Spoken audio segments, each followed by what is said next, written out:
केहू जान के भी कुछ ना उखाड़ पाई। वो अपने दिलवा में हमार फोटो धैले बिया कि केहू चाह के भी हमनी के ना अलग कर पाई। वो अपने दिलवा में हमके बसैले बिया। हमरा पे विश्वास ना हो तो वही से जाके पूछ लिया।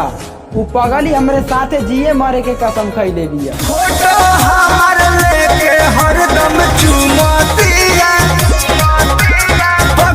हम ऐसा ही बोलीला हमार बतिया मीठा लगे या मरचाई, कि हम ऐसा ही बोलीला हमार बतिया मीठा लगे या मरचाई।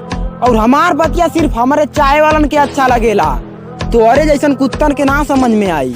मेरे सिस्टम पे ना शक करिए, मैं सिस्टम पाड़दा चला करूं और सिस्टम। प्यार में कैलू जे कौनो खोट त मजबूरन तोहरा के छोड़े के पड़ जाई।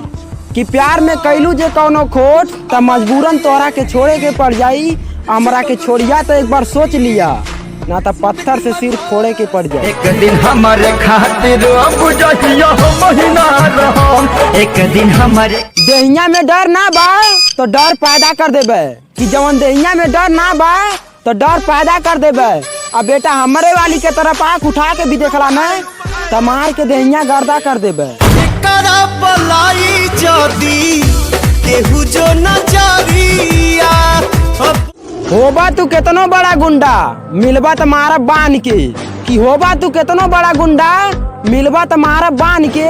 आ तू केतनो भाईचारा बना लिया मरैला के बाद कौनो वही ना सामने जान के। मेरे सिस्टम पे ना शक करिए, मैं सिस्टम पाड़दा चला करूं और